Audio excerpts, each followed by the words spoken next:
पाकपतन के सारे ये जो एम्प्लॉयज़ हैं ये इकट्ठे हुए हैं इस मुतालबे के साथ कि प्राइवेटाइजेशन हमें नामंजूर है।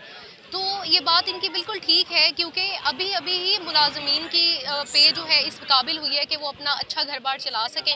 तो अगर तो आप लोग ये चाहते हैं कि ये मुल्क हेल्दी रहे और इनके बच्चे पढ़ें और हम लोग आगे निकलें, तो इनको सही तनख्वाहें मिलनी चाहिए जिसके ऊपर प्रैक्टिकली ये अच्छे तरीके से अपनी ज़िंदगी गुजार सकें, जो कि प्राइवेटाइजेशन में तो पॉसिबल नहीं है। Thank you so much.